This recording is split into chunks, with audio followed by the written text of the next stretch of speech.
Well, hello there. How is everyone? I hope you're all well on this fantabulous, stupendous Saturday. And you're looking stupendous, by the way. And this is video 2 of 2. So if you missed the first one, go check it out if you want to. If you want to. And I have been told by people that if you can remember to like the video and subscribe to the channel, please do so. Please do so. I am a sucker for not telling people that. And my mods have regularly said, you need to remind us to do that. So do it. Anyway, I'm going to get straight on to some meat and potatoes as we talk about Caleb Harris. Caleb is the 21-year-old Corpus Christi boy who went missing just over a month ago. His dad, Randy, and a friend has been going around and speaking to people. They did reach out to me. Sadly, I've just been so busy that I haven't been able to fully get back to them and have a discussion. I believe his name's Tony, which is Randy's friend. And I will get back to them. I may have them on the channel. Again, I'm waiting for a laptop to come back in tomorrow. Long story, I'll discuss that on the live that we do tomorrow. But anyway, so he went missing just over a month ago, and it's one of those where someone just vanishes off the face of the planet. But it's not like he was going somewhere or he went somewhere and he disappeared like while he was, on a trip or something like that. He was literally at home with friends, playing with a dog, orders some food that is supposedly for a fishing trip the following day, orders it as a contactless delivery to be delivered to the front door, and then he makes a decision to go outside and seemingly wait for the food delivery. While he's outside, he seemingly does a video or takes a photograph and sends it to friends, and one goes out to his little sister, and somewhere between going outside and around 11 a.m. the next morning, where friends find the food delivery still sat on the front doorstep, he vanishes. So it's quite safe to say that he vanishes sometime between ordering the food, going outside, and the food arriving, because the person who delivered the food obviously didn't see him. He wasn't there. He's been interviewed, or she's been interviewed, and they didn't see Caleb there. So in a very short window of time, this 21-year-old Corpus Christi student vanishes. Again, like a fart in the wind. We use that phrase quite a lot, but I think that is the best way to describe this situation. He literally vanishes like a fart in the wind. But people don't just vanish. People don't just vanish. Unless you're someone who believes in alien abductions, then what happened to him? Something happened to him. Now, he would be outside without shoes. Now, I would go as far as to saying because I know what some people have thought. They've thought that maybe he had issues that nobody else knew about. And this is a self-deletion situation, perhaps. If that was the case, I think he'd have at least put shoes on. He'd have at least put his shoes on, and because with that mentality, you'd be looking to go somewhere. Or, even better than that, jump in your truck. Even if he wanted to give the perception of normality, so he would order his food, he would talk about the upcoming stuff, he would arrange everything, because I've known that to happen. Trust me, I've known people who have sadly taken their own life and nobody knew anything about it. Nobody knew why. There is still to this day no reasons for it. Nothing at all. So people have thought about that. But I don't think that's the case whatsoever, because again, I think at the very least he'd have put shoes on, and potentially he'd have gone in his truck and got further and further away.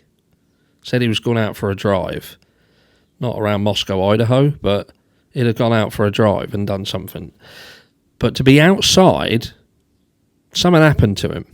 And something happened to him within the vicinity of that property. That is my belief. And like I say, I'm not a professional or anything. I'm not an investigator or anyone. I'm just someone who looks at everything that we know about. And, you know, we always go back to the old Occam's razor situation, don't we? The thing that kind of has the fewest amount of steps to get to the result is generally the thing what leads us there. So I think we need to start looking closer to home. We now need to start looking closer to home. And I know that people have turned around and said that the friends have been investigated. And I know that Caleb's family, his father, has turned around and said, hey, there's no reason for anybody to be sort of suspected of anything. But saying that, something happened to the lad. He vanished off the face of the planet. And again, unless you believe in alien abduction, I don't believe he was abducted by aliens. You know, I believe that there's stuff out there. I believe that the universe is vast and there is likely to be people out there, but I don't think they'll be coming to Earth and taking Caleb from the front of his house. I don't believe in that. I believe that something happened. Now, it was very, very foggy outside. Now, law enforcement have released that they don't believe that there was no evidence of a hit and run, for instance. Now, by evidence, I guess they mean that there was no broken glass found, there was no blood or anything like that found at the scene. But let's be realistic. Doesn't necessarily need to be blood left down the road.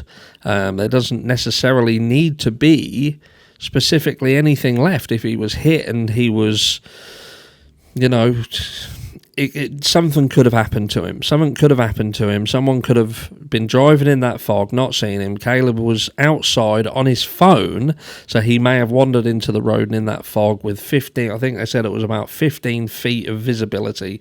He could have been struck. Someone could have panicked, especially if they'd have been drinking or under the influence of other substances, and thought, I'm going to get him in the car and get him moved. Apparently around that area as well, there is cameras that do not work. There are gates that should be locked and they are not locked. And there are also empty properties around there as well, which have indeed been searched. But we're looking at a month. And, you know, could he have been moved to somewhere and then subsequently moved again? That's more than likely, more than possible.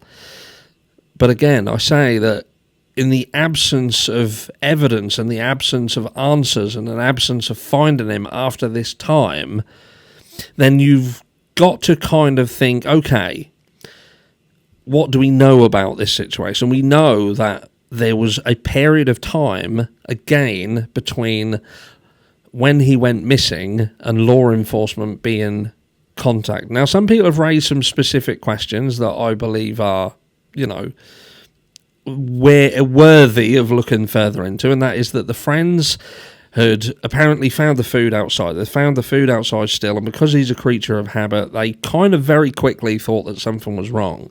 So they decided to contact the police, and then his family was contacted after that subsequently. So friends contacted police, and I thought to myself, and other people have thought the same, why would they think it was necessary to contact the police? Was it purely because he was that much of a creature of habit that they didn't think that he could have potentially gone somewhere, gone to his family perhaps, so that something didn't happen that resulted in him having to go somewhere with somebody else that he knew? It seemed to me that the decision to contact the law enforcement before contacting his family, in my opinion, was a bit of an odd one. Sometimes the people who do things, they can be the people who contact law enforcement because they think that that makes them look the least guilty because they've gone to law enforcement and raised the alarm. Did they think that that was the best bet to do? Because did they think that had they have not contacted the police and contacted the family initially, that would have looked, because they're obviously younger and perhaps their thought process is a little different, they perhaps thought that the best route to take was police because that would make them less dodgy. I don't know, and I'm just putting it out there because ultimately you can't just turn around and say, we've interviewed people and we've got no reason to suspect that they did anything, because the guy's missing. He's missing. He's not been found. We're a month down the track. And what are we just going to do then? Say, well, it weren't them. We don't know what it was. And this is just going to be another Corpus Christi mystery. Does Corpus Christi have a serial killer in the area? I know that he's not the first person to go missing.